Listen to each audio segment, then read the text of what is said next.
All right, guys, I am live. This is the Shillan and Duffy Show live recap of UFC Shanghai, UFC Walker versus Zhang, UFC Zhang versus Walker.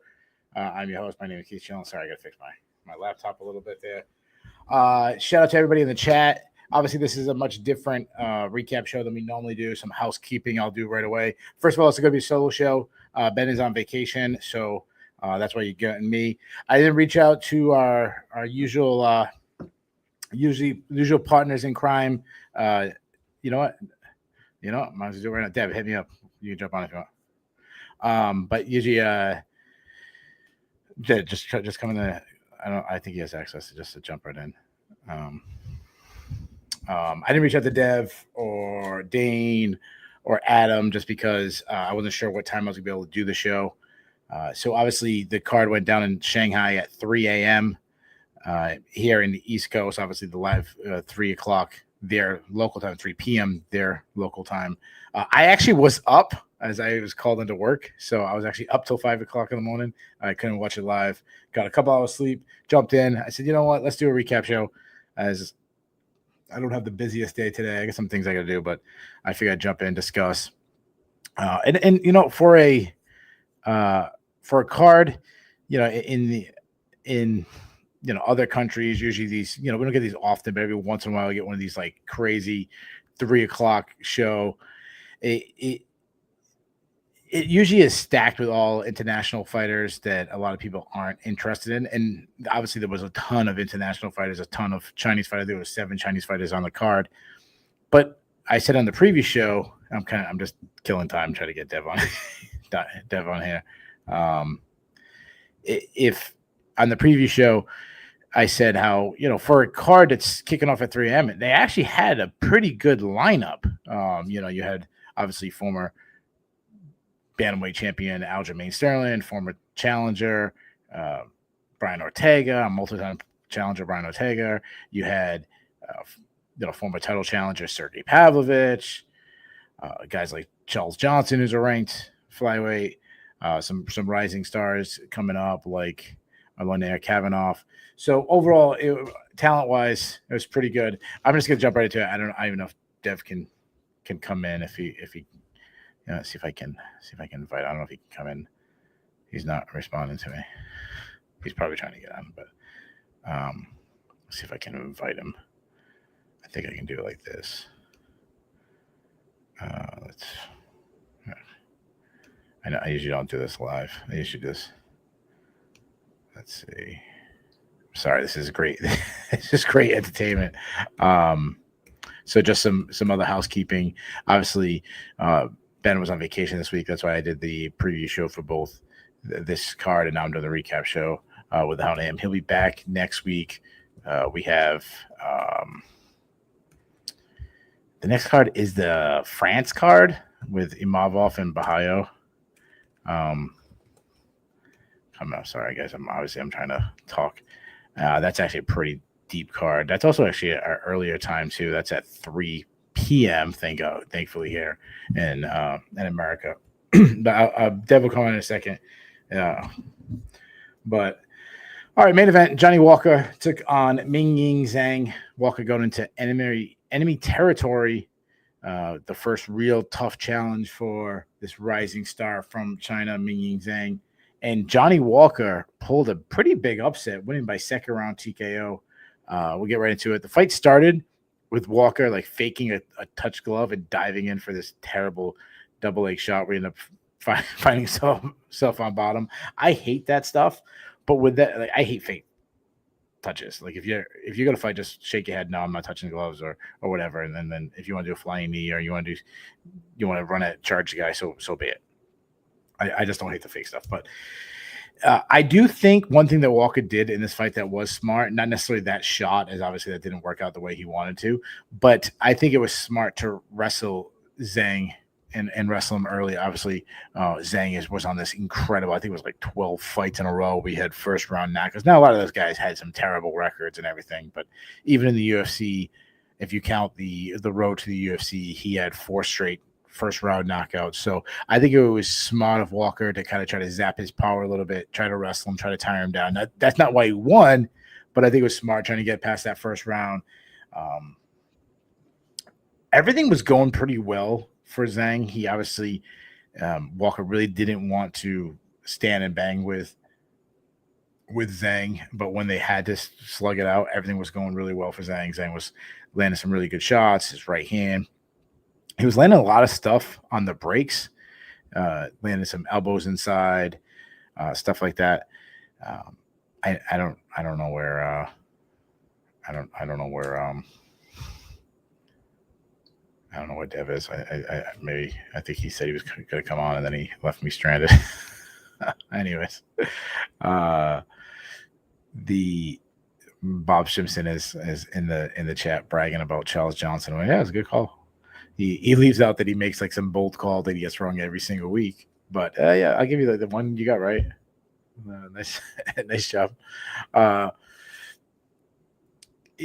So everything was going really good, and Johnny Walker was kicking leg, and they didn't seem to be too effective. But we've seen time and time before that calf kicks can be an ultimate game changer. I remember I was doing judo once with a partner, and he went to do we weren't even like going live. We were just drilling, and the guy went for kind of like a whizzer kick, but when he went to kick, he like reverse like heel kicked me right in my shin, and it was that exact thing happened. Like my leg went dead.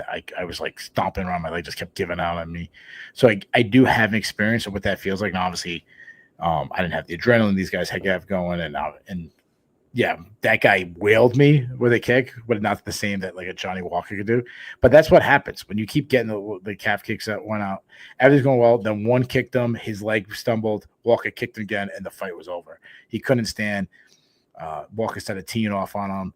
You say what you want. Walker obviously is a very physically imposing guy. I've said before. I go back to like the Iwan Kuchalaba fight where he was landing huge hammer fists on top. That's not the guy you want standing over landing shots. Now I think Mark Carter did blow this, and this goes back to refereeing and the rules. And I'm not blaming Mark Carter.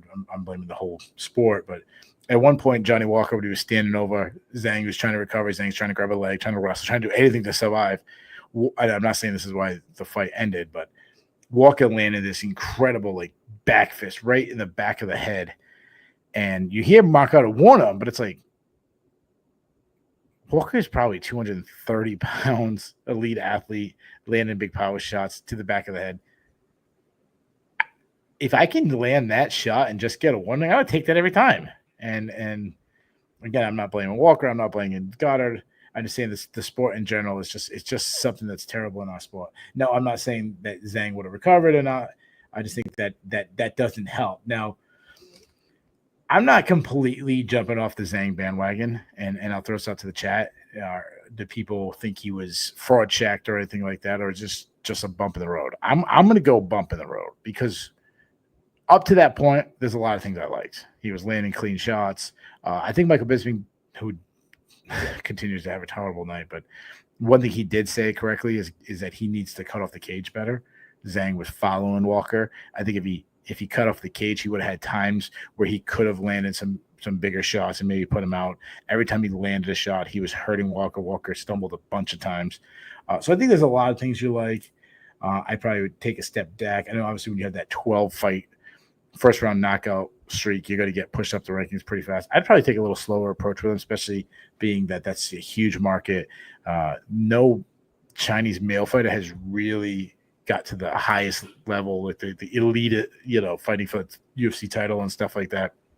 So I think that's the guy that they're going to want to do that. So I kind of take a slower approach. Another thing, and it's not too much to talk about this fight. One thing I do want to point out, Johnny Walker started going over to Extreme Couture. Eric Nixick is fantastic. What a fantastic coach. The way he calmed things down in between the rounds, the way he spoke perfectly, things he was saying.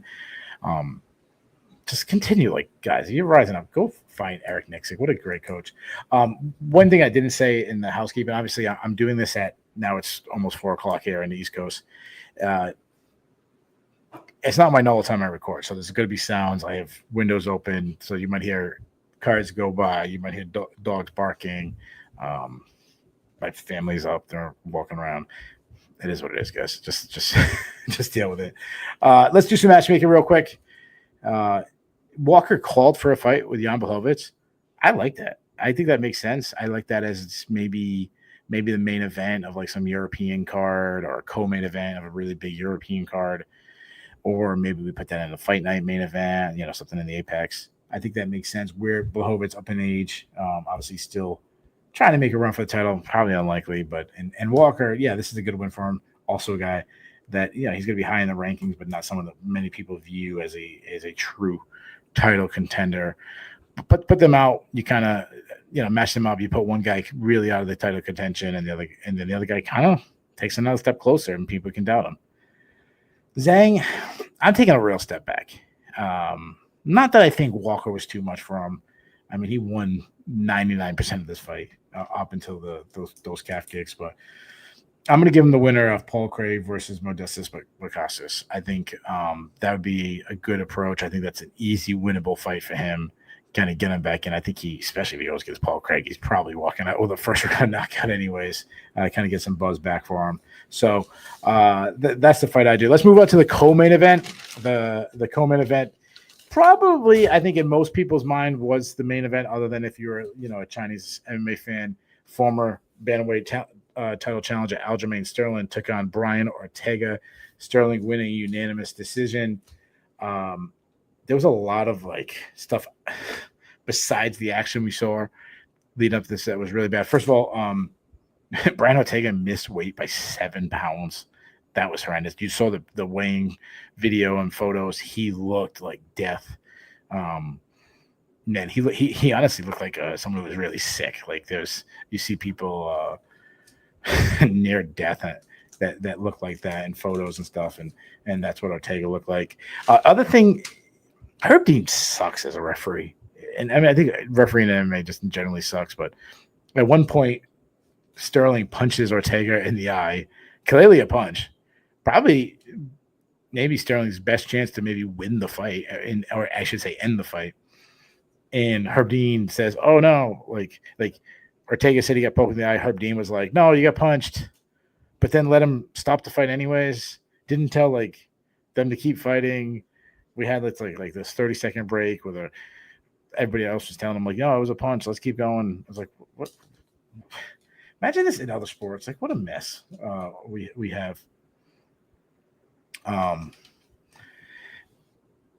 This is a tough test to see what we have with Sterling at this point, because to me, Ortega looked horrendous. Frank Vitola is saying Ortega looked like vintage mayonnaise. Yeah, that's a good way to sum it up. He seems unmotivated to me. Obviously unprofessional, didn't make weight. Obviously, I know he's got bigger, and he's been talking about moving up to lightweight for the longest time. Well, it's time to go. But he looked unmotivated. When he got in the cage, he wasn't letting his hand go. He basically gave away. I don't think he started fighting to maybe the very end of the third round. He gave away 3 rounds, lost the fourth round, lost the fifth round.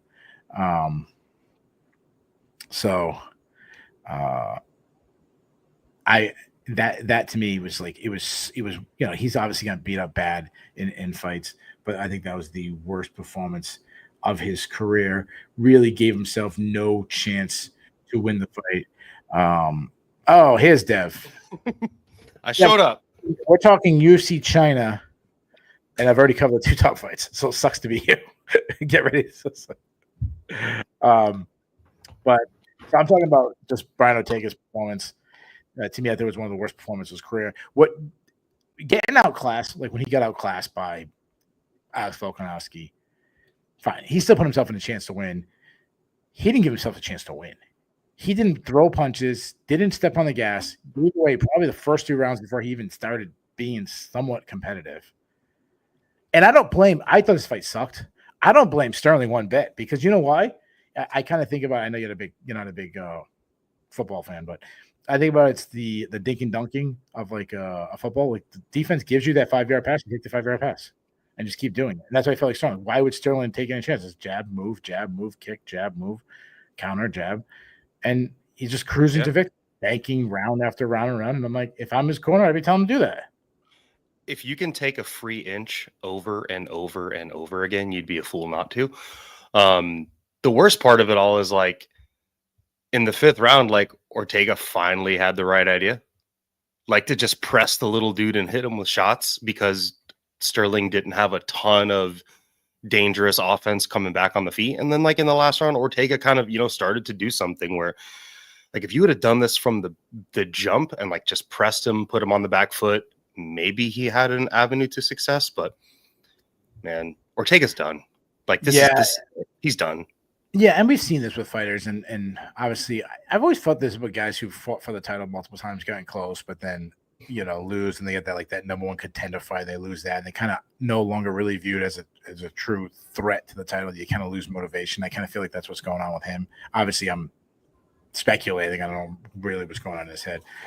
But the biggest thing disappointing is not that he's done, and not that Sterling easily beat him.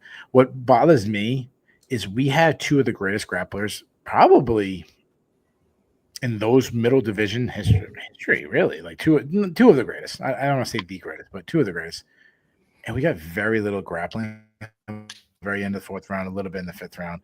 I was hoping that we get some slick grappling, some back takes, some fun scrambles. And we really didn't get that.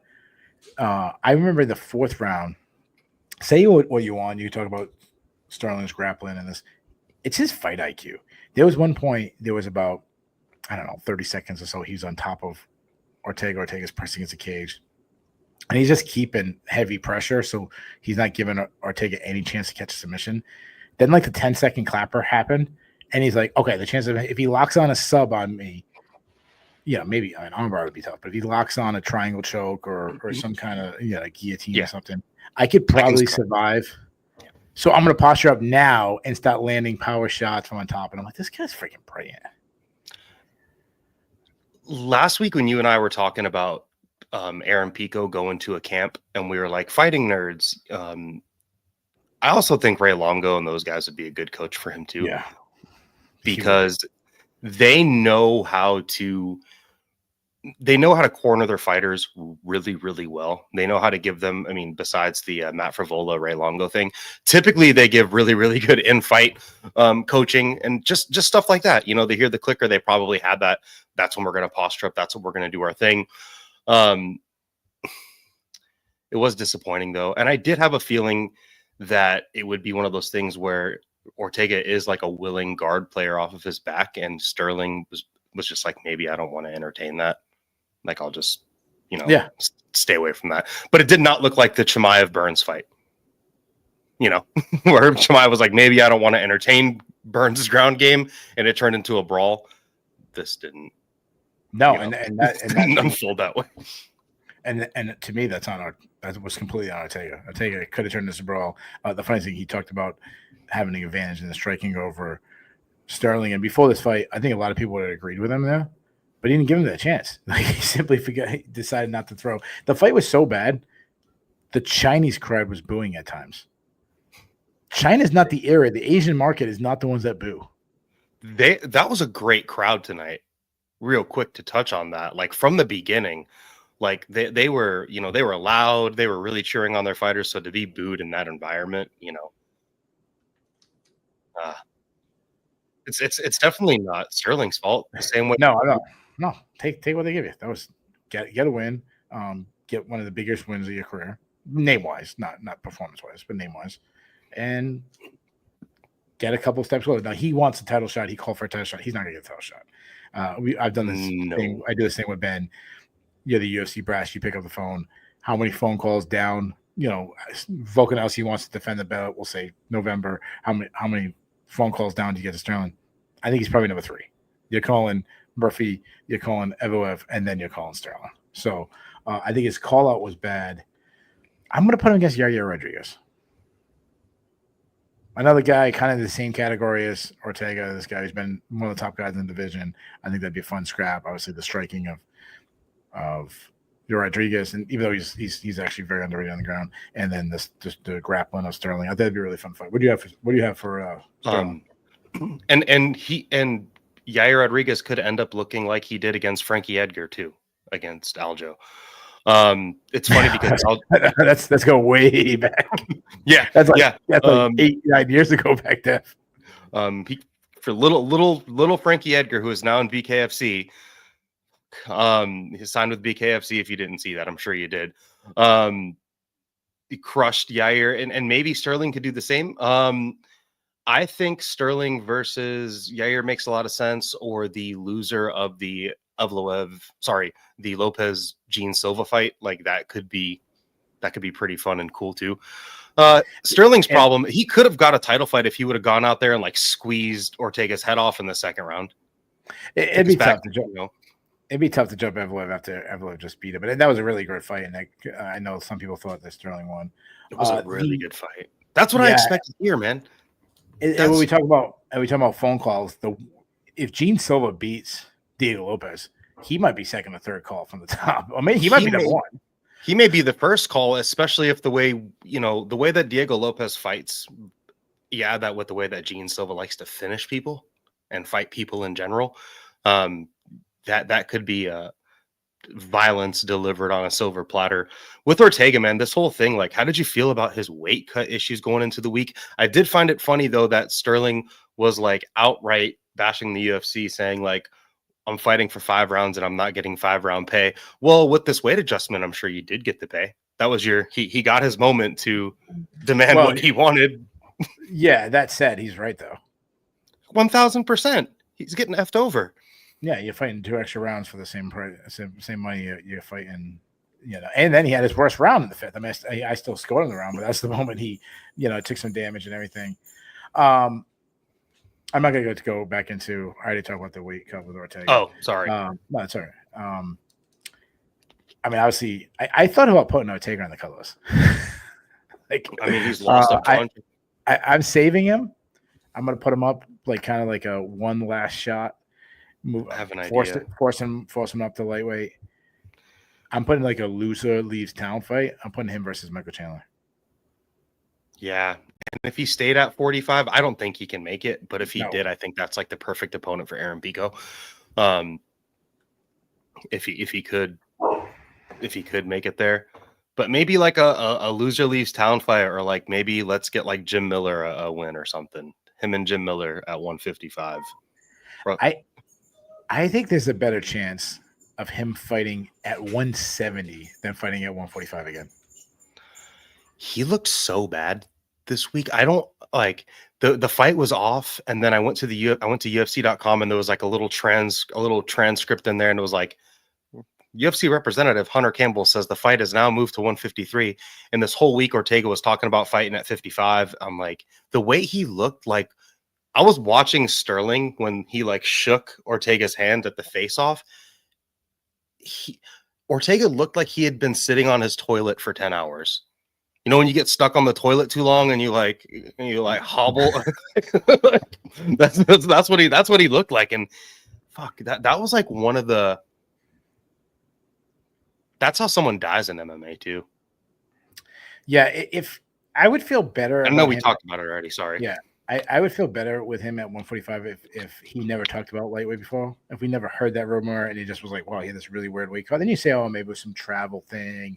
Maybe he was sick. There could be more to it, But the fact that he's talked about moving up to 155 plenty of times, I mean, that's it. That's his only option. It's done. And this is 3 losses in a row, like 3 different ways. Yeah, and he's looked really, really bad. Lopez had moments. This one he had moments, but this to me was his worst performance. I said that for a 3 a.m. Chinese card, this is actually a pretty top heavy card. The third fight from the top is another one that could actually probably headline. Thank God it didn't headline, but could headline. An Apex card. Former title challenger Sergey Pavlovich took on Waldo Cortez Acosta. Pavlovich winning by first round TK. I was waiting and watching 15 minutes on the edge of my feet, ready for a knockout, and instead got kind of a snoozer, I'd say, for a knockout heavyweight standards. I really feel anytime Pavlovich upped the volume, he was hurting Cortez. If he just went for it, I really think he would have knocked him out.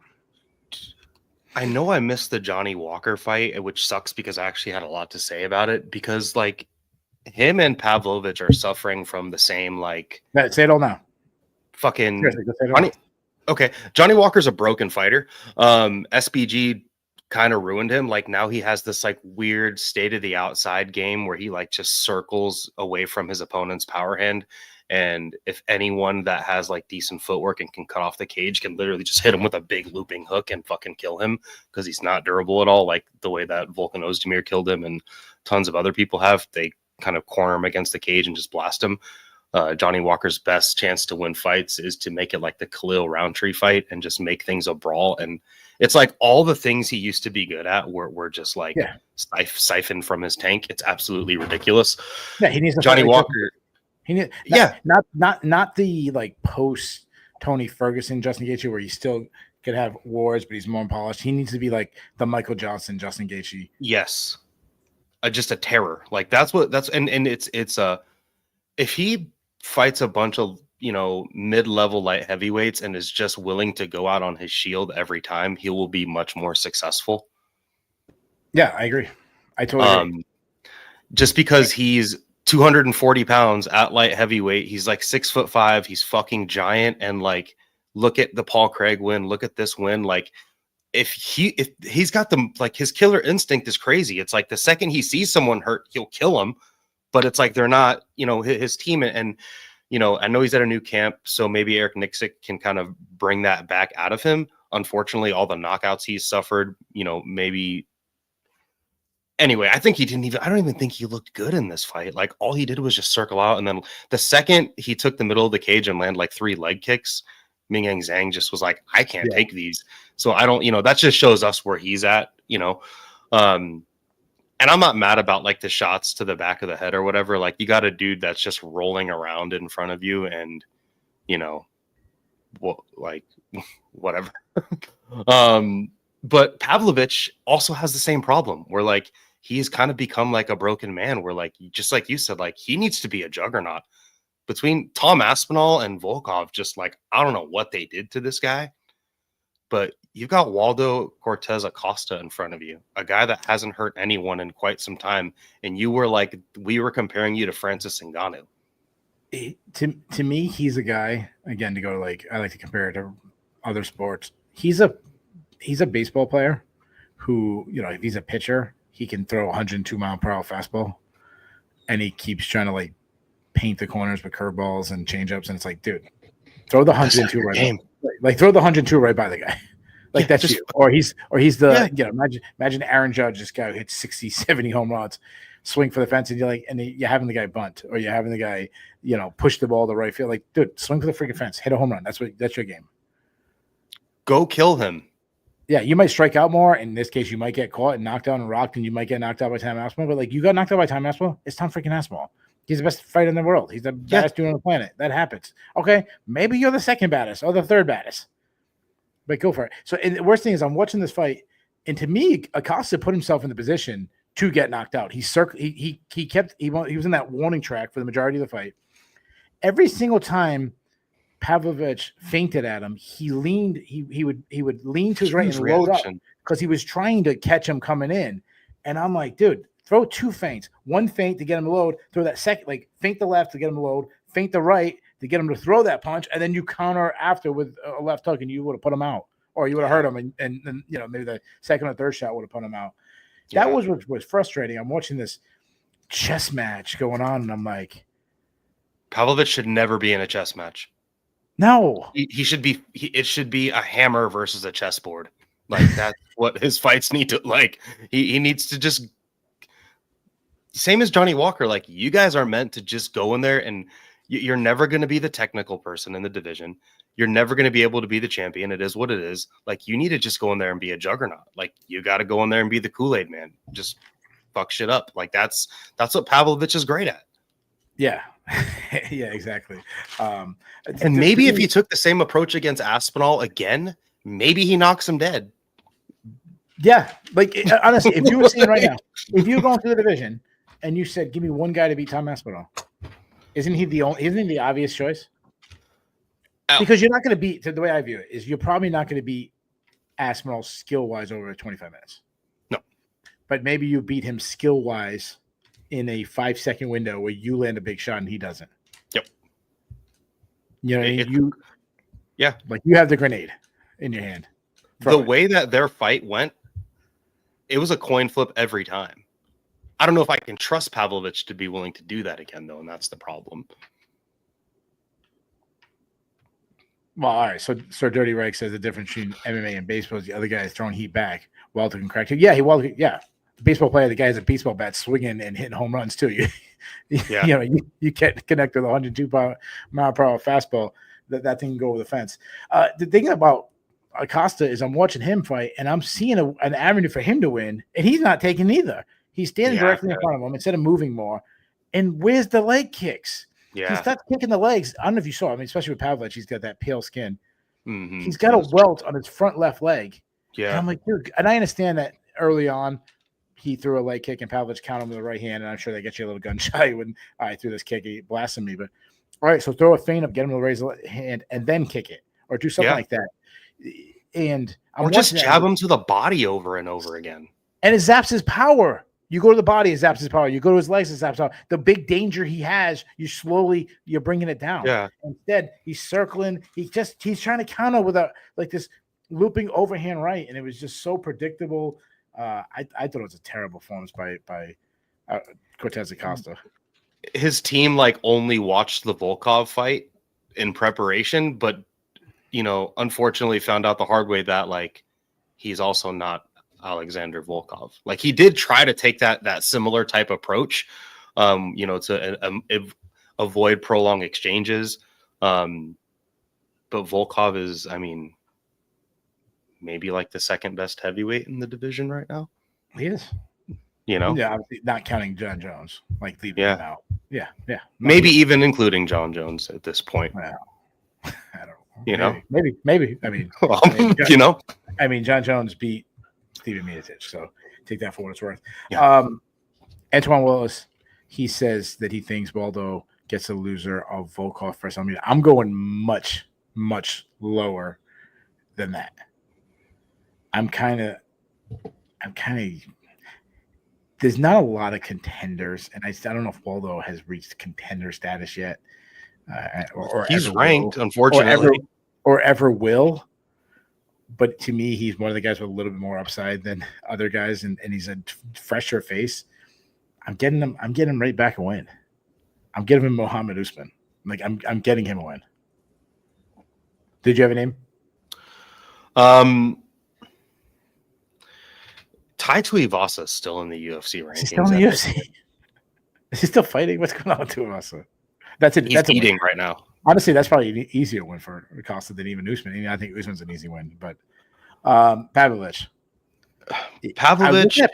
he's fought most of the guys in the top division. I had a hard time finding, and I know you weren't planning on coming on, so I don't expect you to have names for all these guys. I'm going to give with Marcin Tybura. Makes sense. Ante Delay winner. Okay. I know he's coming over from the PFL, and he's been PFL for a long time. And Ante Delia is pretty good. He'll be our new Stipe because he's Delia. Yeah, I'm messing that fucking name up. I apologize for not having been here. He's much better with all the pronunciations than I am. Yeah, don't feel bad, man. I don't know if he's on the previous show. Oh my god, dude! I listened to it. I was out on the boat, and I was listening to it while I was out on the boat. And there's a couple times I was just audibly laughing. People have no idea how much I just listen to Ben and I go, okay, just say what Ben said. Yeah. Or try to say it somewhat like Ben. Yeah. If I hear John Anik say it, I'm like, oop, I try to parrot that. That's who I use. The worst thing is I watch a guy like Anti, and I've seen this guy. I've seen him fight in person a bunch of times when the PFL came around here, and I still can't pronounce his name. You know what? If his name was Cape Verdean, I work in a Cape Verdean company. I do very well with the Cape Verdean names. Okay. We had one of those in the UFC, but he so Jorgen de Castro, I can pronounce his name very well. That's it. Well, that's a little bit more easy than Ante Delia. I'm probably not saying that right. I just say Delia. For Pavlovich, he's ranked number 3 in the UFC's rankings, which I kind of find interesting. Gelson Almeida and Alexander Volkov are fighting, and I'm pretty sure the winner of that is getting the title shot. Yeah. If Volkov beats Gelson Almeida, I think Gelson and Pavlovich would be a pretty cool fight. It's a good stylistic matchup with the grappler versus the striker. Mm-hmm. We'll see if he can, but if come back from the Overeem fight. If Almeida wins, it screws everything up because now Volkov's already just recently fought Pavlovich, and just like it just And then he's fought all the other guys. He's fought Derek Lewis, and he's fought those other guys. So that's why I went with like Tybor is one of the guys and obviously Delia. If he wins, that's why I want that, like a newer matchup. But that's why Walter Walker.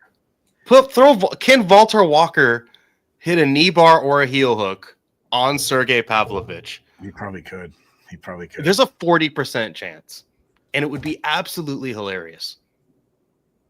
Yeah. All right, let's move on. The rest of these fights, ranking wise, not much other than the Charles Johnson fight. Not much going on, so we'll kind of blast through these a little quicker than usual. But fourth from the top, China's Su Majarji took on Kevin Bojas, which on paper was one of the closest fights on the betting lines. Yeah. Not so much in the actual fight game. Su Majarji won a very easy decision.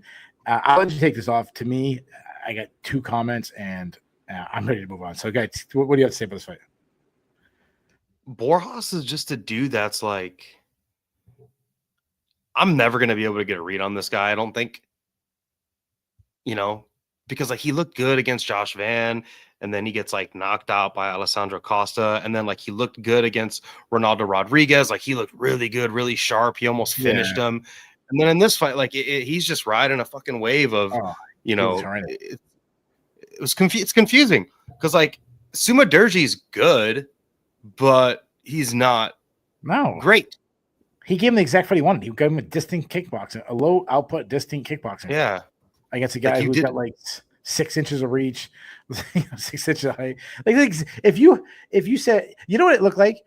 It looked like you've been around MMA gyms where like guys like, hey, we're gonna spar. Let's just spar light. And like Massage like, yeah, just spar right. I'm like, oh, I got a hard hand, so you're kind of pulling your punches. You're not really doing anything. The guy's working from the outside, he's just doing his thing. Like Massage got exactly what the fight he wanted. Which is really weird because Borjas was like super willing to like have a pocket brawl with Josh Van. Like, why aren't you just like, I don't know. I'm just sitting in my office at home right now telling this guy to like, he needs to get in this fighter's face and just like press him, throw a double jab and like try to press him back. But, he just, it was like a free meal ticket. It was, here you go, buddy. Just have the exact fight that you want. Sumadarji looked pretty good. This fight made him probably look better than he really is, which is, good for him. I totally agree. One thing that Bojas, when he did close the distance, he was more trying to wrestle. His wrestling entries were ugly. He was shooting, and he was getting, which is bad. He was getting to the hips, but he was getting hips with zero setup. Like that's bad. You're not going to be able to take guys down in those, those lighter divisions. You're not going to get takedowns without any setup. Before that, Kiefer Crosby took on Tyluk Nor Raja. I'm laughing. I think you got it. I'm not going to repeat it. I wrote down phonetically Tyluk Nor Raja. I don't know how bad I messed it up. No Raja won by first round TKO. First, I want to say Kiefer Crosby should have taken the DQ. You don't have to prove your toughness. The worst thing is you lost money trying to look tough. This was an absolute mismatch. You should have known, oh my God, I'm not near this guy's level. He's beating the fuck out of me. He gave you a gift by kneeing you in the face as you were coming, because you were about to get knocked out 20 seconds later anyways. Double your money, my man. No, if you get a DQ win, like you get your win bonus. It is contractually, like you are contractually obligated to receive your win bonus. So like if you get hit in the back of the head, hit in the ball, what fucking take the money and run. People will call you, people on the internet are going to call you a pussy. But you know what, dude? Like everyone will forget 5 minutes from now. And this was also like I don't know what time was this. 7 o'clock in the morning. I woke up and watched No, it maybe. again. Okay, maybe. No, this was yeah. Was this the opening fight for the? So 6 o'clock in the morning, 6:30 in the morning. Like majority of MMA fans aren't watching, dude. Get bashed on, and then they'll move on to the next fight. Like you'll get bashed. You'll be the highlight of MMA Twitter at 7 o'clock in the morning for 20 minutes, and then people forget about it and move on.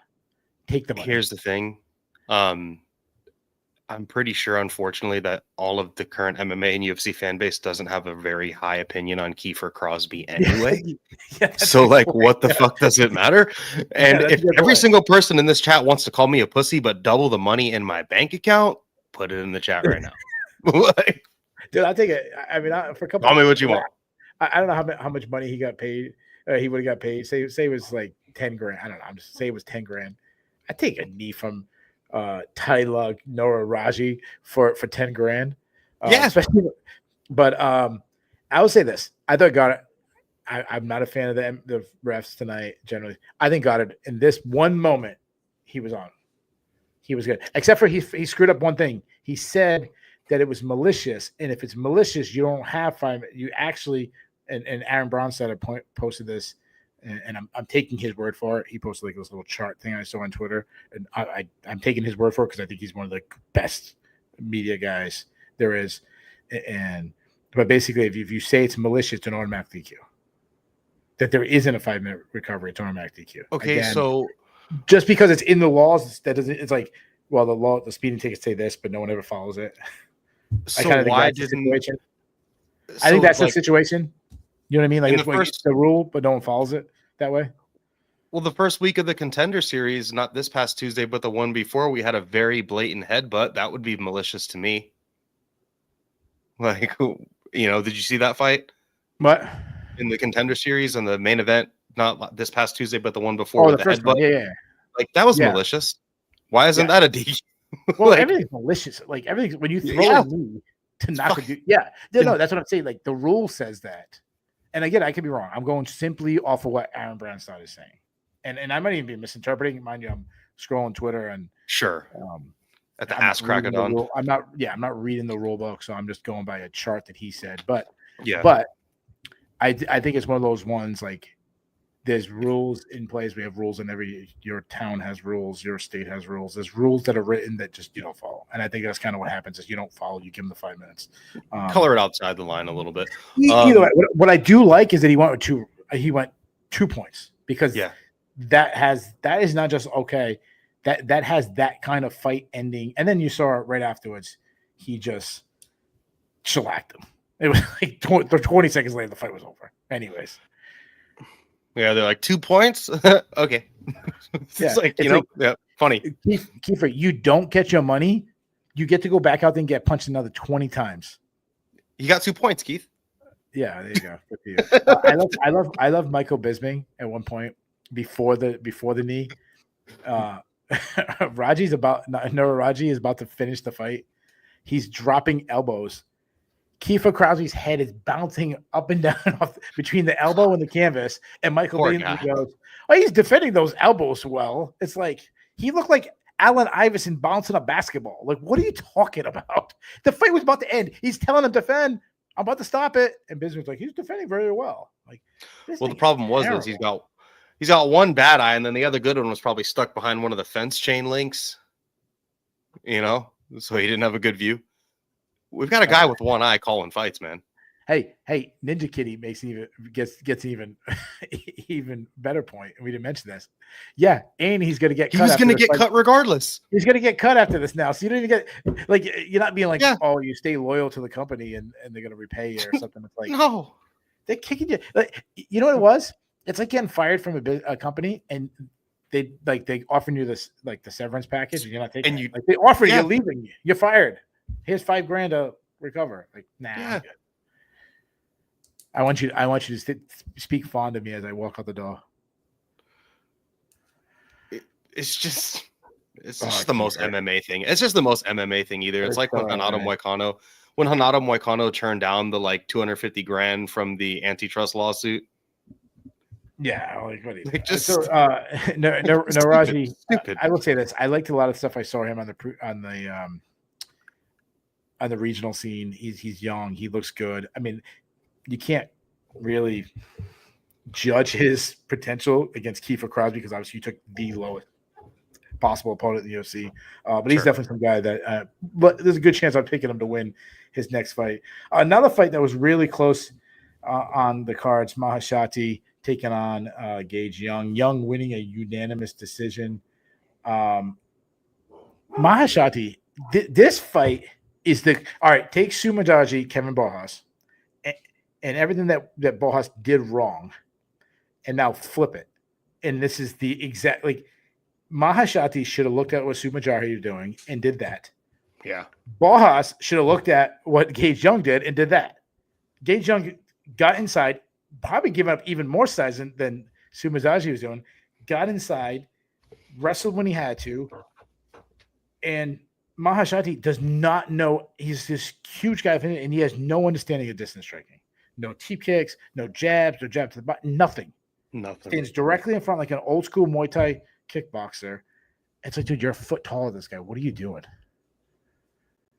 Stick a jab on him and just circle out. MMA does have like a footwork epidemic, and I mean that's something that people, that is like 50% of Ilia Toporia's success with his boxing. Is his, consistent proper foot position. And go back to Volkanovski.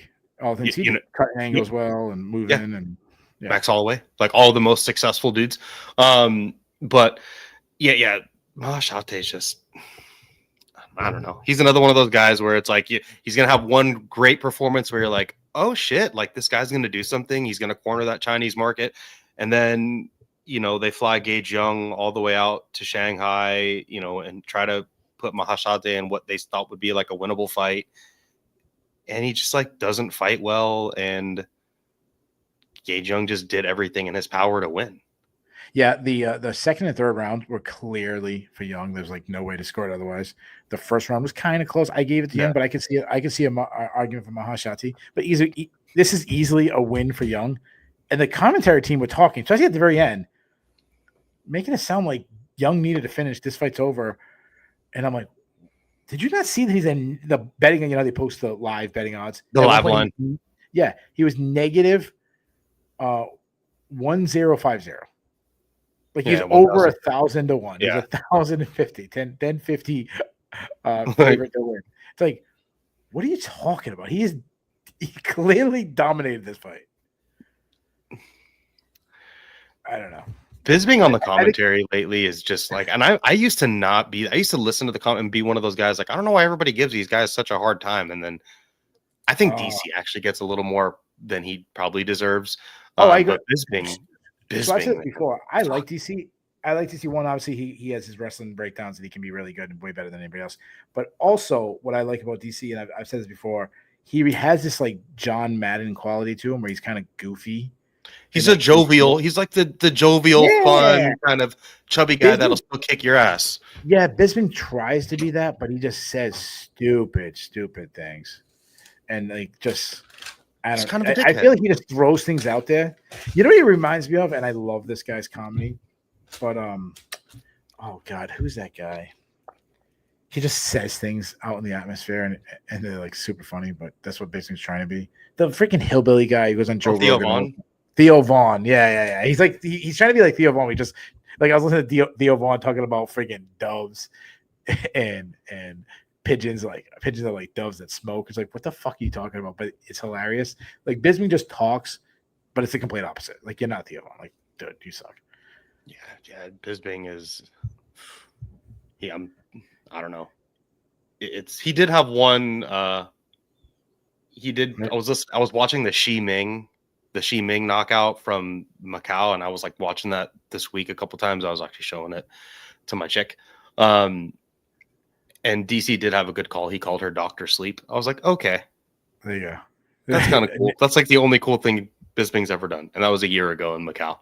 Ninja Kitty is not a fan of DC. I am, but yeah, I'd rather hear him go on a tangent about chicken sandwich than Bisping like bicker with Dominic Cruz You put those two guys in the booth together, and they bicker. Antoine says that Michael Yes did a fantastic job during road to UFC. I agree. Ninja Kid, I'll take Din Thomas and Laura Sanko. Sanko was not good tonight. Din Thomas is awesome. He's awesome at everything he does. Because he balances personality with technical analysis. His analysis is always on. Dean Thomas is awesome. Get Dustin Poirier in there. He worked the desk on UFC 319, and I thought he did a really good job on the UFC desk. Oh, there you go. I think it's terrible on those. Michelle Waterson, she's terrible. Anyways, let's move on. Charles Johnson took on Kavanaugh. Johnson win by second round TKO. This fight for Charles Johnson reminded me of Josh Van fight. This fight defines Charles Johnson. Like, this is who he is. Dude, he's so fucking cool. He is. So, but what I mean by Josh Van is Josh Van was styling on Charles Johnson. And Johnson just stay on the gas, and then finds a knockout. Kavanaugh in the first round looked incredible. I'm updating my notes on Kavanaugh and just being like, I'm right. My notes are I'm all in. His strike is off the charts. He's so athletic. He's so fast. He's so intelligent. He moves so well. Like, I'm just pause it. I'm saying, he's got threat. He's threat to anybody in the division. I'm going off on this guy. And then there was a moment, and I started seeing it. It's that wrestling exchange, and the second that Johnson got on the pressure, dude, his face was like he started getting backed up against the cage. His face changed, and it was like the fight went like it's like churning a pancake. Like it just fucking flipped. His corner was fantastic. Yeah, so, like, he's getting tired. He kept saying it, and not only are they motivating him, but they're mentally breaking Kavanaugh. Exactly. When you're tired and someone's pointing out how tired you are, maybe I am tired. That sucks. And my legs do hurt. Yeah. Why am I breathing so heavy? You know, and then you pick up like a cramp or something. You know, you ever pick up a cramp when you're jogging, and then like backpedaling on the back foot, like that is super tiring. But all it was that like one wrestling exchange that like Johnson had. You know, he got a nice takedown. Kavanaugh actually got up and reversed it. Kavanaugh had some wrestling success, and then Johnson shut it down and pushed him against the cage. And it was like right at that moment in the second round where you could just see Kavanaugh was like, things aren't going my way. Yeah, he was in trouble, and it went fast. And then obviously he dropped his hands. Johnson caught him. I just love Johnson. One, his style, but also just that mentality. The mentality that no matter how bad it's going, I'm going to stay in your face. I want to make something happen. I want to give myself the opportunity to win. And it's the unbreakable, you know, he's even though we just watched him lose, but he has that same mentality as someone that's like Dricus du Plessis, where it's like, yes, you're not there. The problem with him, and this will always be the case, he'll never win the title because there is a overall skill set that he's behind on. Like you could be du Plessis' skill set's here and his mentality's here. Johnson's mentality's here, but his skill set's like down here. But like instead of bringing himself up to here, he can bring himself to here. Like, he's beating guys he should have no business beating. Like, I mean, he beat Josh Van. Josh Van might win the fucking dead. He might win the title. Yeah. I'm still on Kavanaugh though. Like, people are jumping off. I'm still on. I'm doing the same thing. Next time people bash him, I'm gonna say the same thing about what I said about Josh Van. Like, Josh Van had that loss to Charles Johnson. I think it's gonna be another one of those like, man, when Kavanaugh lost to Charles Johnson. Now, my only concern for Kavanaugh is he had never had a moment in a fight where he like kind of was like, the Josh Van fight with Charles Johnson. Josh Van didn't have a moment of I'm starting to lose. He just got caught slipping like in an exchange. Like he was Sure. Kavanaugh, I hope this doesn't impact his confidence because that's like he's undefeated. This is his first loss.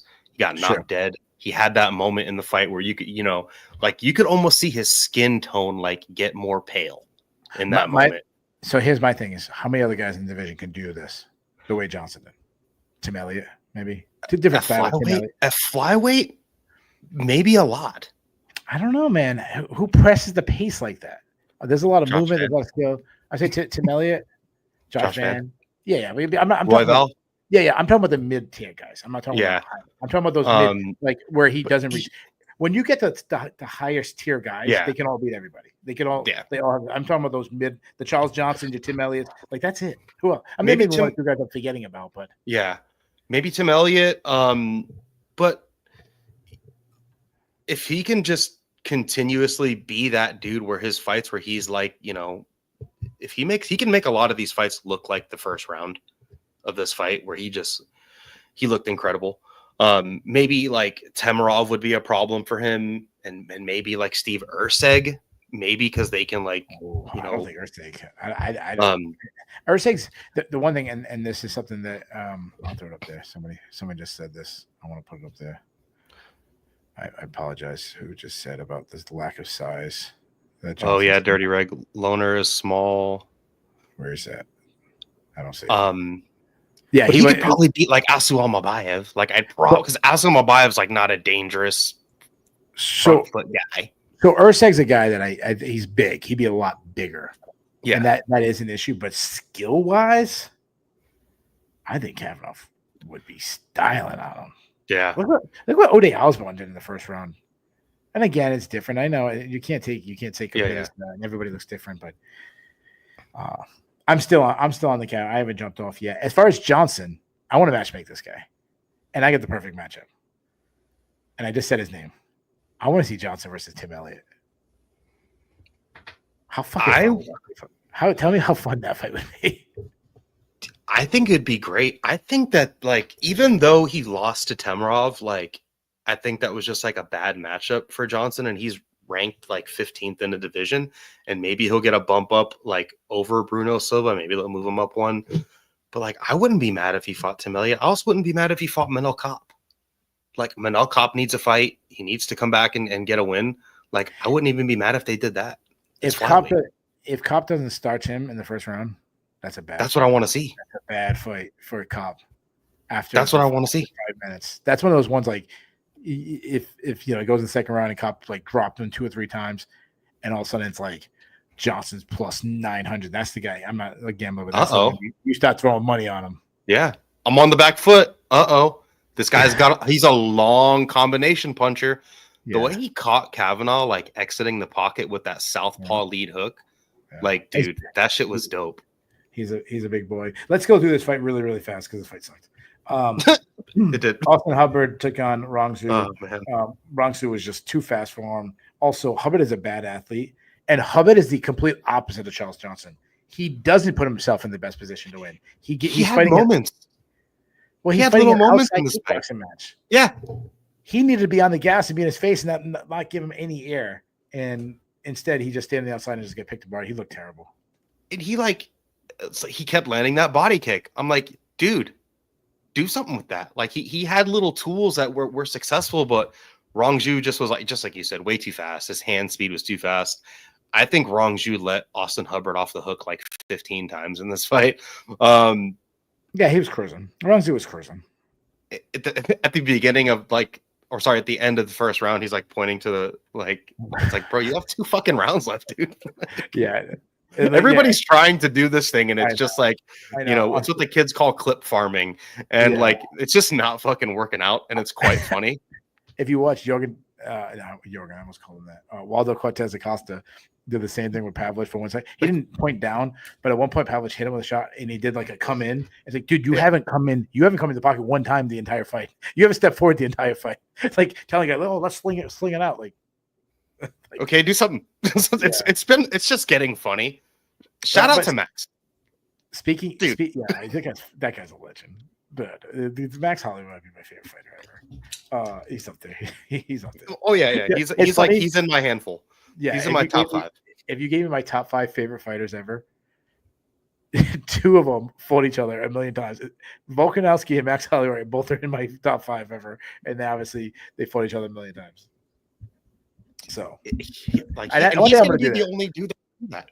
One day I gotta do that. I gotta do my top 5. But those 2 are in it. Randy Couture's in it. I gotta figure out the other 2. But we should do a show for that. Yeah, that'd be so much fun. Hey guys, let's talk about my favorite fighter. a top 5. Well, I don't know if the internet could handle the amount of views we would get for that. Just talking about my favorite fighter. All Khabib, Silva, Dustin Poirier, Max Holloway, and I need to think about the 5th one. Gaethje? No. Might be Demetrius for me. Dude, I was just gonna say that's the exact name I was gonna say. He's in my top 5 for sure. Especially the way he is today. Like he's got this like online personality now. Like he's doing his podcasting thing. He's like training the kids from that like backyard fighting shit. Like I love what DJ is doing now, like post MMA career. Yeah, like it's awesome and funny. There's gonna be so many names when I start really going down the guys that I love. Sure. Yeah. And I'll be like, oh, how did I leave this guy off the list, and how did I leave that guy off the list, and yeah, Khabib and Anderson are probably my 2 favorite, and then like Max and Dustin are right after them. Okay, all right. Speaking of people who you said didn't do anything, well, one guy did. Michelle Pajeda, welcome back, Kyle Dawkins. Boy, Kyle Dawkins knocked out Michelle Pajeda in the first round. If you told me, go back to 2022, when Eric Anders knocked out Kyle Dawkins, and Dawkins was on the streak and losing, and not only losing, but getting trashed. If you told me that guy was going to go on to win 5-0, that guy was going to beat Michelle Pajeda, who at that time was on a run himself, like, I'm not lining up exactly, but I'm saying he was on a run where a year ago when he was fighting Anthony Hernandez, there was people who thought that Michelle Pajeda would be a champion. And 3 fights later, people are saying he's shot, he's done. But Kyle Dawkins, what a redemption story for a guy gets. This was awesome. If Ben was on the recap show, he'd be like, this is the kind of things he'd love. He's going to mention this forever about this guy. This was so fucking cool. Like, it was like a feel-good moment. Yeah. He had his brother in there who was also a like UFC dropout. Like him and his brother also had like a very similar like end of career trajectory. And Chris even had his brother was the guy he was the A brother. Yeah. He was the one that had that crazy knockout streak at heavyweight. And then he started getting knocked out a bunch himself. And he got a main event, didn't he? I believe it. I think he had 2, one against Roundtree maybe, but I know he had one against Blades. Because he got knocked out. I think it was Blades where he got. But Dawkins, man, like Kyle Dawkins, like these are guys from kind of your region, from the Northeast. Long Island. I think they're Philly. Guys, because they mentioned that they've been cross training with like Pfeiffer and Brady and stuff. That him and his brother actually opened their own gym. You're right. They are because because Dawkins, the heavyweight, I can't think of his name, the heavyweight. Chris Dawkins. He was a Philly cop. So Philly cop. This wasn't like Michelle Pereira looking bad either. He looked explosive at first. He had some hard kicks to start the fight. I'm like, oh, he's back. He came out smiling, like right when he hit that catwalk and he had the smile going on. He was doing like his typical thing. I was like, oh shit, Dawkins might be fucked. No. Nope. We had 2 dudes that got absolutely crushed exiting the pocket with their hands down tonight. Like the way that Kavanaugh and Pajeda. Yeah. 2 of the more explosive athletes. Probably the 2 most explosive athletes on this card. Got absolutely timed and absolutely slaughtered. The way that Dawkins finished him with the elbows. Like I stayed up because I'm on the West Coast. I'm on Pacific time, so this happened at like 2 a.m. for me. Okay. And I like was laying on my couch with a little, like that little blanket, chilling. I was awake by myself, and I jumped up onto my ottoman, like when this happened. I was like, "Holy shit!" Kyle Dawkins got the ottoman treatment. Yeah, like I jumped up. I was like, "Holy shit!" And then I watched it. That reminds me of the one time I was laying on my couch, and this was obviously a very famous moment. Anthony Pettis, Benson Henderson, when he did that Showtime kick, and I fell off my couch. Holy shit! I fell off the couch. Yeah. I don't know if this knockout was that level, but so let me ask you a question. Obviously, the chat was saying it. Twitter's been saying it. Do you think Michelle Pettis is a shot? It's another dude that's just like lost fights badly in all different ways. Like Fluffy just beat the ever living shit out of him, and then he like lost an absolute stinker to Abu Smagomedov in his timeout before this one, and then now this time, like he got taken into the depths by Fluffy, like just like a slow bleed, just a very slow bleed, and then the Abu's fight, he looked terrible. This one, he looked like he came back with his confidence. Then to just get knocked dead like this, I don't know if he's absolutely done, but it's weird too, because like most dudes that move up from 170 to 185 like find this great success. Hamzat, current champion, Robert Whittaker, like I don't know, it's weird. So one thing I think of when guys start losing and they start losing a bunch and they see it in different ways, or they'll even have flashy, but they'll still find a way to get knocked out or find a way to lose. It's like I don't get it because it's not like a timing, it's not an explicit thing, but it's just I don't know what it is when guys start losing. It's like they become unlucky. There's all kinds of things that happen, where even when they look great, they'll still find a way. Like I go to like Israel Adesanya when Adesanya started losing. Yeah, like he was going against Duplessis and he looked fantastic. You're like, oh, going to the body, and then all of a sudden. And it's like, oh, we had that bad moment against Strickland. That was just a weird fight. Well, we're gonna like laugh about that years from now. And then all of a sudden, next minute, he lost, and then he lost again and again and again and again. And Imavov just fucking crushes him in the pocket at his own game. It's where it's like, so something's clearly slipping. And I think that's what's going on with Pereira and Hernandez. I remember when Cain Velasquez was the best guy in the world, and there was this like, I think it's a little unfair, but people would say like, Cain Velasquez didn't beat you; he like ruined your career. You wonder if Anthony Hernandez has that going on. Now, again, dude, way too early to tell. But didn't Cain like absolutely crush Bigfoot Silva, and then that's the thing. That's the million fights. That's the example they use. They use that example, and to be like, well, you probably need more than one guy as a sample size. Yeah, it's like him and Junior Dos Santos, but Dos Santos had a lot of success still after that. But, yeah, I mean, this was had to look like a contender to now where he is. He's he's going to be on the he's going to be on the Bears list for sure. Let's move on. Weston Wilson took on Yija won by first round TKO. I mean, what a mismatch. I mean, he ran right through him. This seemed illegal. He couldn't miss. You're a cop, and like to me, this seemed like an assault. Yeah, if you didn't know any better, you would have thought like Weston Wilson was like an elderly man getting punched. It was. You ever see those dudes that like? I'm sure you've seen the videos online where like you see the dudes like like me or you go to Thailand, drink a little too much, and then like go to one of those Thai bars and like fight a local and just get fucking shit kicked. Like that's what this seemed like. Where Weston Wilson like was one of the fans that like hit Yiza on the way out, and Yiza was like, "You're getting in here and fighting me." Like this could have been me or you. This could have been a fan out of the stands.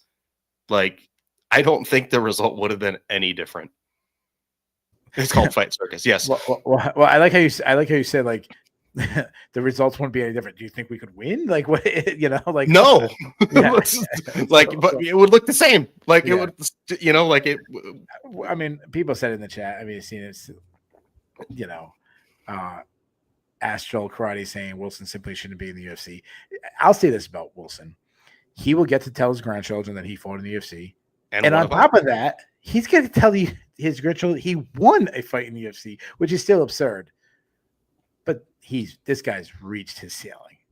He surpassed his ceiling when he won the one fight. That's what I'm saying. Like this is congratulations. But if he doesn't get cut, the next fight's going to look very similar. I have a career. I work for like a pretty big financial institution in the Inland Northwest and the Pacific Northwest. I have a pretty good job. You're a cop. I know you've You've got a really good career as well.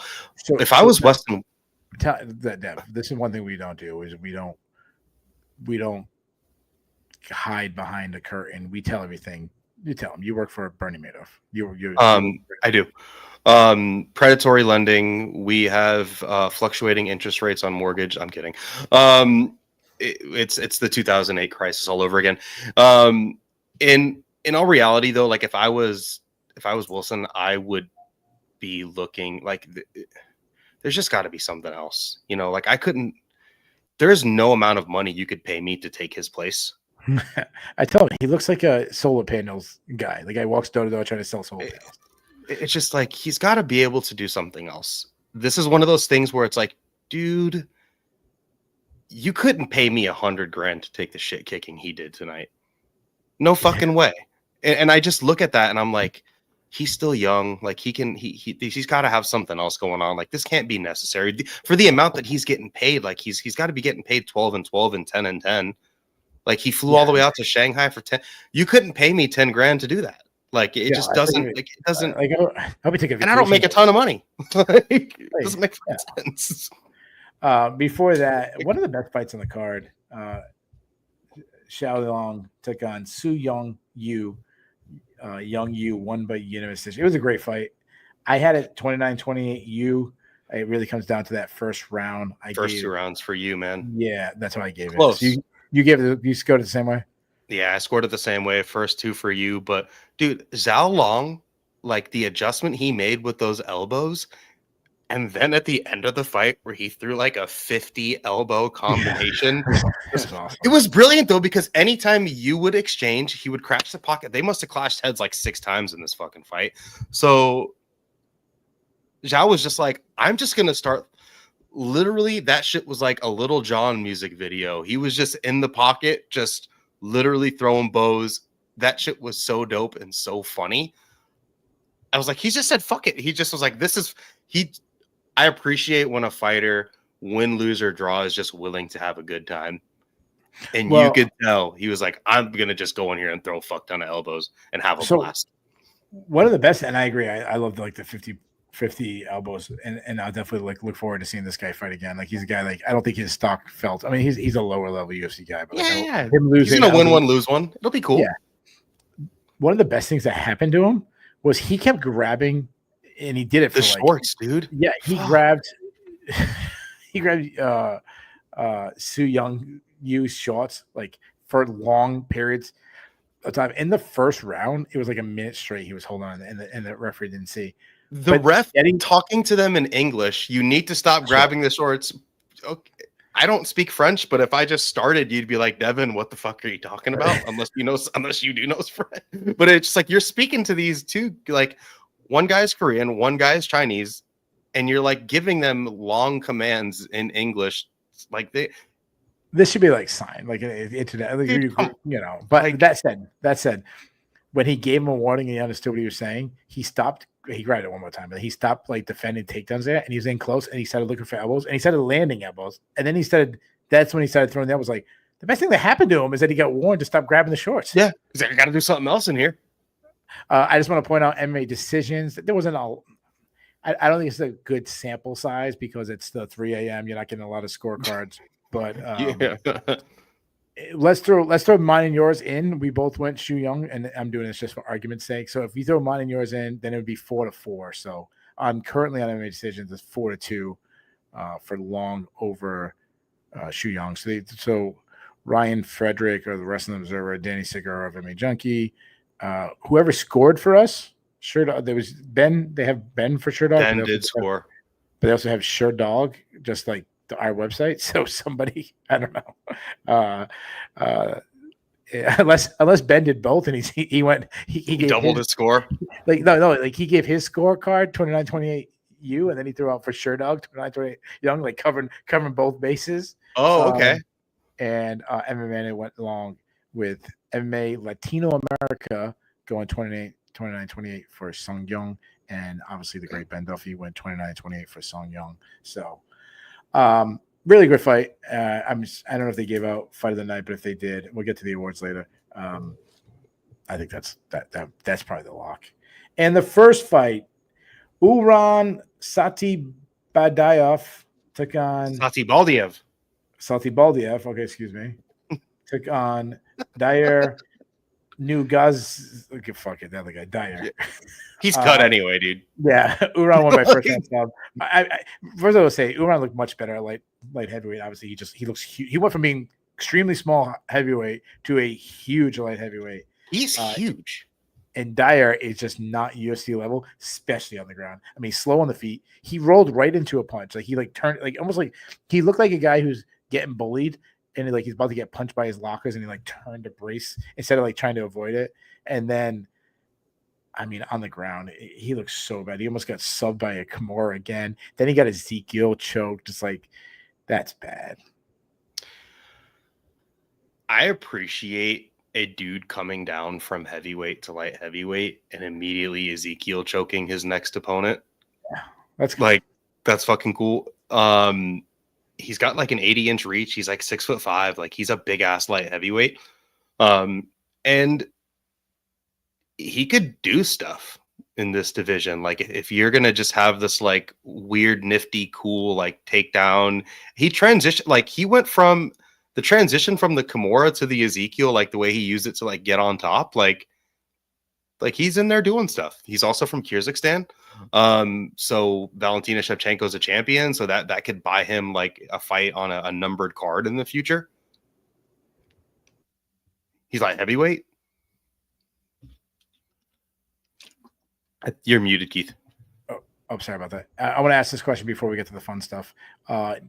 Just put in the comments, yes or no. Did you watch this live? Obviously, I think everybody in the comments watched this fight, watched the card, or at least watched a portion of the card. I want to know who watched this fight live.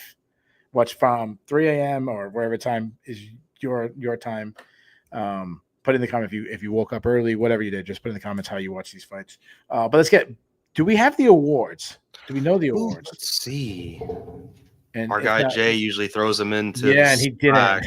I don't see it in here. So no. let's do this. Let's do this. Let's just give our awards. Let's just give our awards, and then we'll figure out. We'll try to see if someone can look up what the awards were. But it looks like Astro Karate said, "Yep," but I'm from Russia, so I don't know what the time. Probably much closer in time to.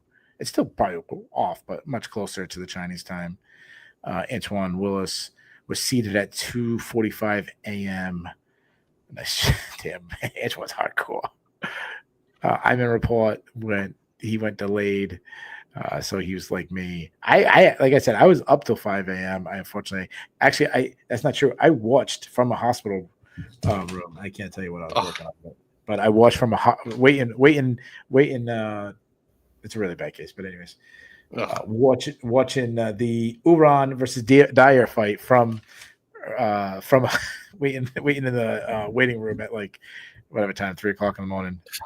It started at midnight for me, and my wife and I went out for dinner last night to this little Mexican restaurant, super good food right in my town here, and then came home and she got tired and passed out, went to sleep. So I was like, well, it's midnight, I'm up. So I stayed up and I made it up to the Charles Johnson fight, fell asleep on my couch, woke up at 5 a.m. When I woke up, it was the 5th round of Aljo and Ortega. I went into my bed, slept again until about 10:30 a.m. And then I just watched the card on fast forward. You know, the best thing is if you woke up during the 5th round of the Sterling fight, you watch it just the 5th round, you'd be like, damn, this fight must have been fucking awesome. Look at this thing. Because the 5th round was pretty good. I was, when you're kind of groggy, you hobble to the toilet, take your piss, and then, that's kind of where I was at. And I did see, it wasn't even, I had to watch it back again. I was so groggy and tired. I did look at the results though, and I did see the results in between. Oh, I actually was able to avoid the results, so that was actually kind of cool. Usually when I try to avoid the results, there'll be one thing I'll catch or something. Open your phone and you see a post on Twitter or something. ESPN breaking news, Johnny Walker one. I actually avoided that, so that was kind of cool. There was one fight I got tagged by somebody on Twitter and I checked it, and I saw that Michelle Behead lost. So that one, that's the only one, Yeah, that's the only thing I when I watched afterwards, I knew Beheada was lost, which actually made me more excited. Nothing against Beheada, but more excited like how it was going to happen and everything. So, I remember watching like thinking like, oh, please don't be like the Magomedov fight though. All right, so let's just do our own awards. If anything, I have them. Oh, you have them. Okay, I have let's them. do it. I'll give you my awards. I want you to give me yours, and then you can give us the official. Okay. So I am giving a fight of the night. I'm giving it to the second fight of the night, Long versus you. I think that fight was awesome, especially the way it ended. The first round wasn't that entertaining, but the second, third round, especially the third round, was awesome. I'm going to give Dawkins a performance bonus. I want to give it to Walker, but I'm assuming he's going to get it. I'm not giving Walker the performance bonus just because it was Ezekiel choke. I'm going to go all the way to the early prelims, and I'm going to give I don't know how to say his name. Nurgaz Chai, whatever his name is, the guy who won by Ezekiel choke. So those are the awards I'm giving out. I doubt they go in the first two prelims, both get an award. But what did you have? I actually agree with the UFC. For okay, once. So let's hear him. Johnny Walker. They did 4 performance bonuses. Johnny Walker, Charles Johnson, okay, Kyle Daukaus, okay, and Uran Satibaldiev. So they did give it to Satibaldiev. They gave one to Daukaus, Charles Johnson. Oh yeah, I'm saying the wrong guy. I said the other guy. Satibaldiev was the one who won that fight, so I said the other guy's name. I apologize. I said DR's name instead of Satibaldiev. So I was giving Satibaldiev to win. Sorry about that, guys. Okay, I knew who you meant. I don't mind those. Like they're fine. I thought that fight between Long and you was so great. I think they should have got something. But Johnson and Daukaus, that those to me, like if those two dudes didn't get the performance bonuses at a minimum, Daukaus and Charles Johnson, they would have been criminal. Yeah, the reason why I was only picking for the reason why I had to give I gave it to the Satibaldiev because he got this Ezekiel. It's so rare. We've seen Johnson come back. I mean, it was an awesome comeback by no doubt, but if it was somebody else, I might have gave it to him. Yeah. But we've seen Johnson, so it was always knew it was going to be a possibility. If that makes sense. Yeah, he was an underdog. I feel like if you're like a pretty big underdog and you come out there and you get a knockout, like you should get a shekel. Something should get tossed your way. Okay, that's fair enough. Let's go to the Bulls and the Bears. The Bulls and Bears are a stock market reference. You want to be on the Bulls since you do not want to be on the Bears list. We do it 3, 2, 1. I'm going to go first. Is that okay? Sure. My number 3. I'm going to give it. He was a favorite, and it wasn't. It wasn't this. Hold on 1 second. I'm sorry. Yeah, it wasn't the greatest performance. It was kind of a boring fight. But now that he's won 6 out of 7 fights. He's only 25 years old. I'm going to go Rong Zhu. I think his stock has gone up. Again, he beat Austin Hubbard to take that for what it was worth. Again, it wasn't the most spectacular, but he's only 25. My number 2, Kyle Dawkins, dude. 5 wins in a row since getting cut in the UFC. Picked up the biggest win of his career. Nice moment there, celebrating with his team. I'll give it Kyle Dawkins. His mic skills afterwards was kind of shitty. I think he said something like, he called the elbows like nuggets. I've already called them and I was like, oh, dude, that's super nerdy. But my number 1, how about Team Alpha Male, the international division of that team? They went 2-0 in the night. Sumadarji and Uran both picking up wins. Guys who are obviously international, training now with I know Sumadarji's been a while, but training with Team Alpha Male. So good time for Uriah Faber and the family heading overseas. They came back with 2 victories.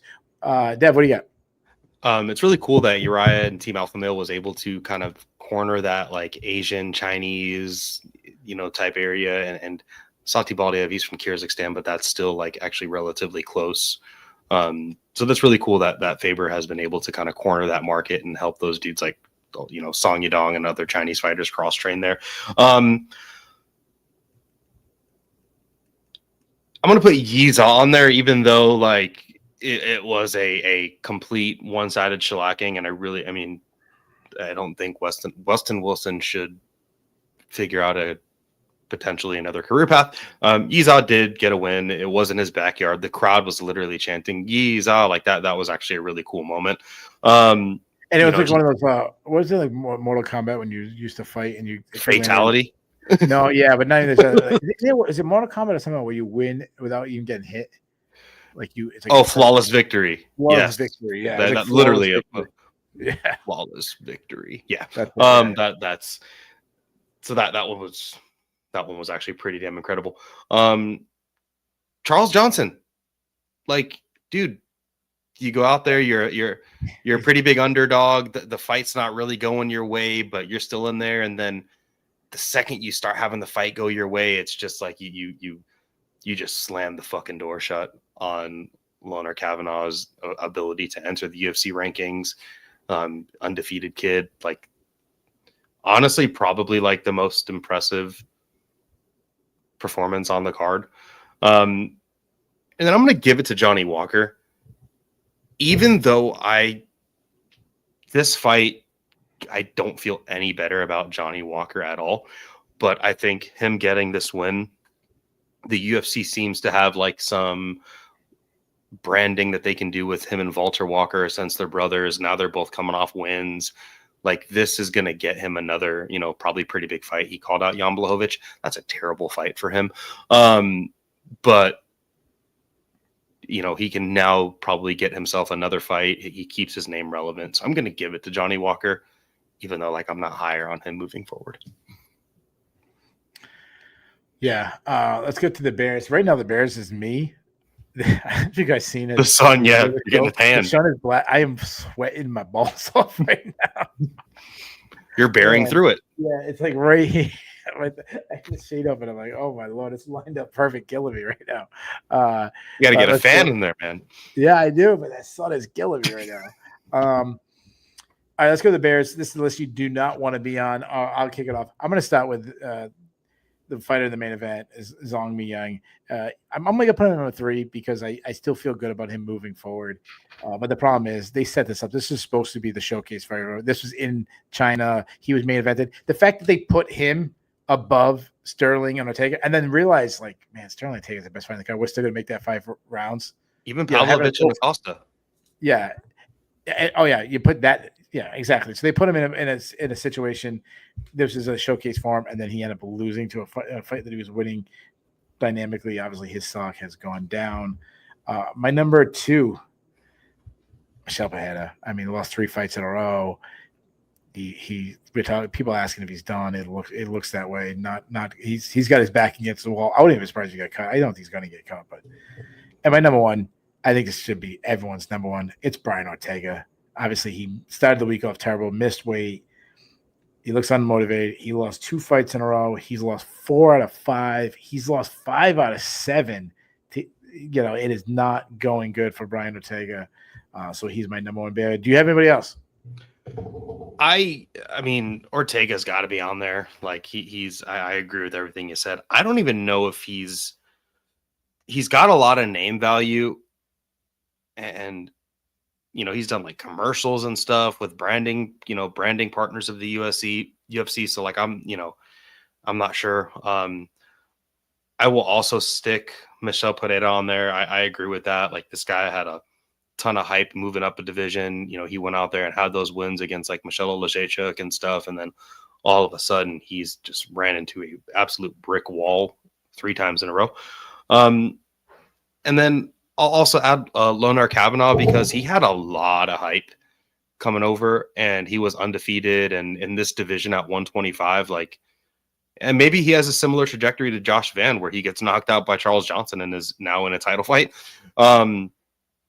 But he had a lot of hype. These UK fighters seem to get a little bit more of favorable matchmaking or maybe a little bit of expedited matchmaking. Just based off the UFC wanting to continue to corner that market.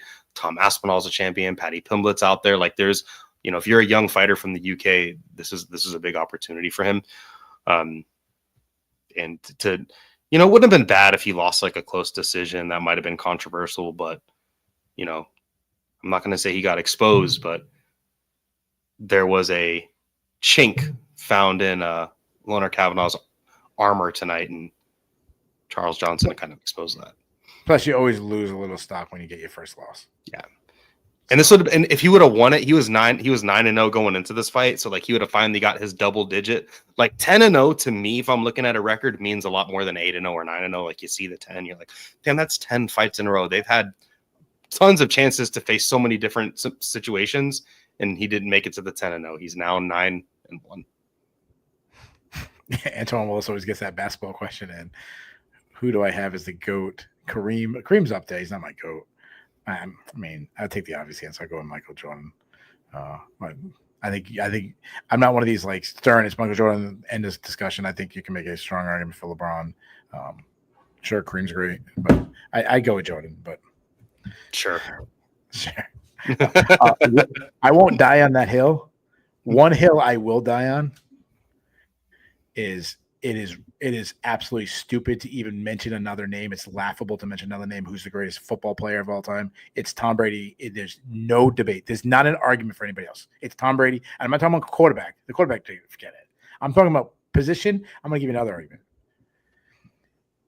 There's no argument for anybody else in the maybe hockey and Gretzky. I don't follow hockey enough, but I'll go with the three major sports: baseball, basketball, football. There's no argument. Tom Brady is the greatest team sports athlete of all time. No argument. Michael Jordan dominated for a decade. Tom Brady dominated for 2 decades. Michael Jordan has the championships. He doesn't have all the best stats. Tom Brady has all the championships. LeBron has all the best stats. Brady has the stats too. He has both. He has the argument that you make for MJ. He has the argument you make for LeBron. He has them both. There's no argument. Tom Brady is the greatest team sport athlete of all time. Done. Astro Karate. Messi is the greatest football player. I don't know who Messi is. I don't know who that guy is. Is he like a third stringer for like the Jets or something? He's a mess from what I hear. The Jets is actually my dad's favorite team. Poor guy. He's the greatest MLB player of all time. It's Babe Ruth.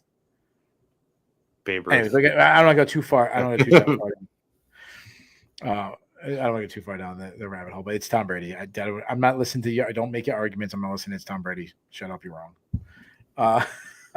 Let's get to the cut list. The cut list is I got a big one this week. If you're on the cut list, if both me and Dev have you on our cut list, we give the UFC permission to get rid of you. I have 4 for my cut list, and one of the guys not on my cut list is going to really surprise you. But I got 4. How many you got? Okay.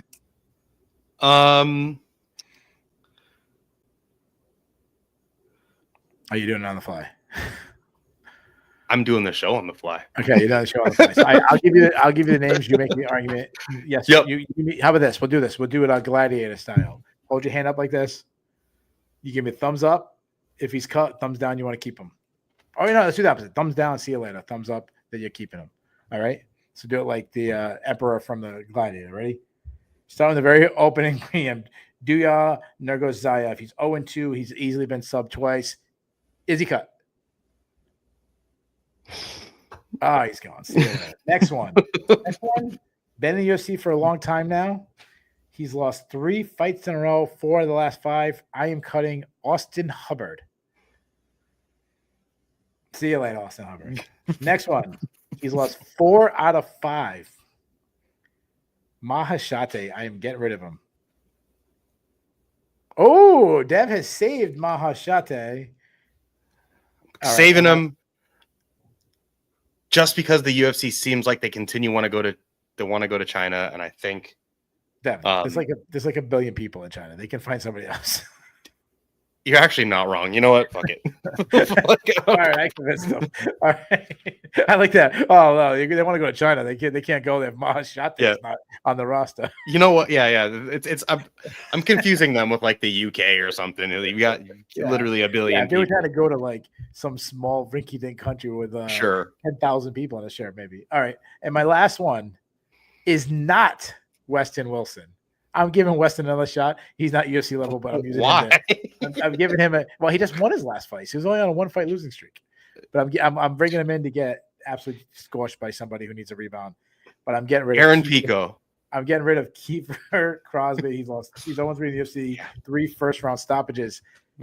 Is Mr. Crosby gone? Yeah, That's a hold on. He's done. He's an SPG guy too, isn't he? Pretty sure. I don't know. And I think that gym has been so irrelevant for so long. Supposedly, supposedly their coach Kavanaugh's just been like MIA from the gym for like a while now. Like he's just like not showing up anymore. Which makes all the sense. I'm pretty confident that then Connor would be there and he'd be the head coach, right? Conor McGregor is super. Currently, he's beating up 14-year-olds in Italy. I saw the footage. Isn't Conor very committed to MMA right now? I figure he'd be at the gym working and training everybody. If MMA stands for something else, maybe. Like, I don't know. All right, let's get to cocaine fit in there at all. Like, what do you? I'm assuming you don't have dudes seriously, as I put you on the fly, but I got a bunch of dudes seriously, so I try to give it to. I try to bring him out as quick as possible.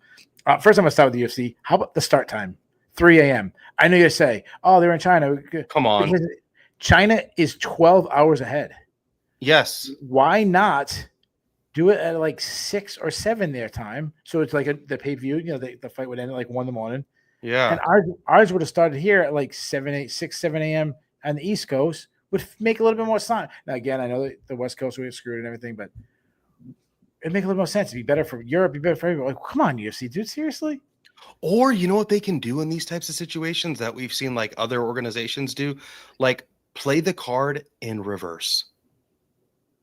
Do it like post-limbs. Like start with the main event and just fucking work backward. You know? Like have the whole card just played in reverse. That way the shittiest fight is happening at I don't know, 5:30 a.m. PT. There you go. My next dude, seriously. The UFC did a promo for Brian Ortega when they do a promo and there's like a quick early first round knockout. And the promo of Brian Ortega was, I train at an MMA gym. Like we train everything. We train jiu-jitsu and boxing and kickboxing. Why is this a story? You're an MMA fighter who trains at an MMA gym? Like would that be like a football team be like, yeah, we play on a football field? Like, dude, seriously? Why is this a promo? Michael Phelps, I swim in this pool. I swim in a pool. Like, damn, that's crazy. It's got water in the pool. Yeah. That's funny. Rung Zhu, shorts. Dude, seriously? Get some shorts that fit you. Those things are like falling off. They're way too big. Half the fight, they were like, he was like busting a sag.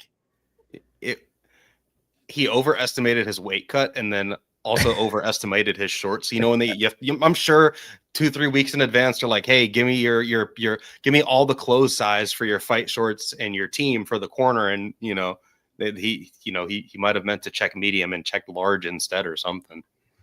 Yeah, dude, seriously. How about this? How about Charles Johnson having to add 12 extra hours to his flight because of a medical, and then he still wins? Like, dude, seriously? Only Charles Johnson can do that. I would have said, fuck it. I'm not going to make it. Charles Johnson, that guy's so badass, he probably would have swam. They were like halfway over the Pacific, and there was like a medical emergency. His plane has to turn back around and go back to the U.S. Like, and still makes it and wins and makes weight and everything. Like, dude, what a G. That's an energy right there. Dude, that guy probably would have been over on a jet ski riding over. He would have found a way. And he's not young, which is also another thing that we didn't talk about with him. Like he's in his like late 30s doing this at flyweight, at least mid 30s. I have one note. I have no idea what it's saying. Oh, how about this?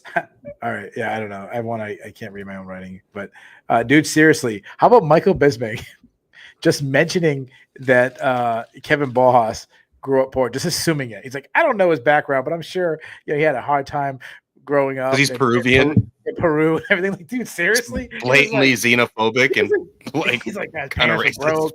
He only ate once a week. Like, dude, seriously? Yeah. He just made it up on the fly. They only ate guinea pigs. That's actually a thing in Peru.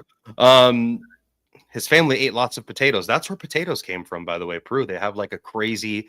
Peru has like a few 1,000 different types of like potato root vegetables. My next one, Waldo Cortez Acosta, 10 children. Dude, seriously? No way. Dude?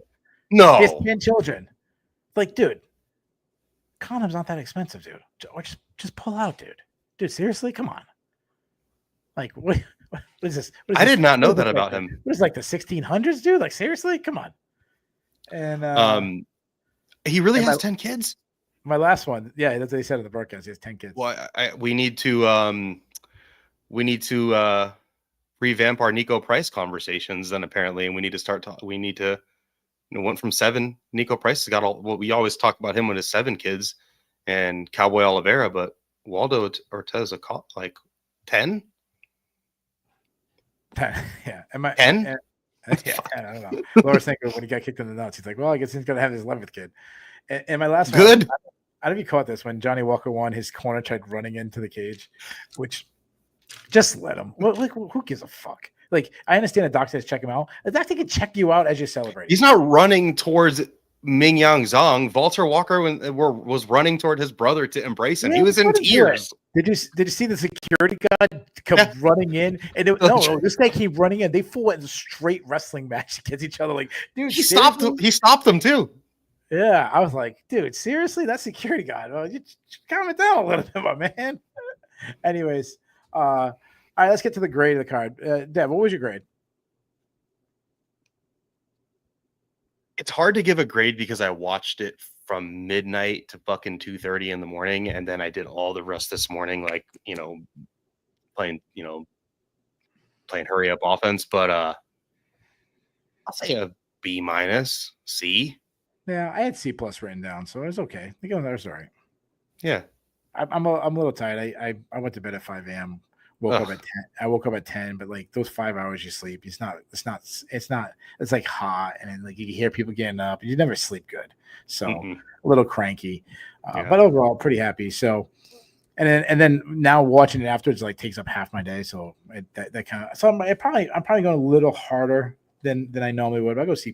I'm in report. I hated the card. Goes F. In fairness, though, I'm in report is the president of the Weston Wilson fan club. So, so I understand why I'm a report is upset. Ninja Kitty goes C. I think it's about the range most people. Like, okay. Dev, who's your listener of the night? I'm gonna give it to Perrin Takin because he seems like he wants a little bit of attention. So I'm gonna give it to him.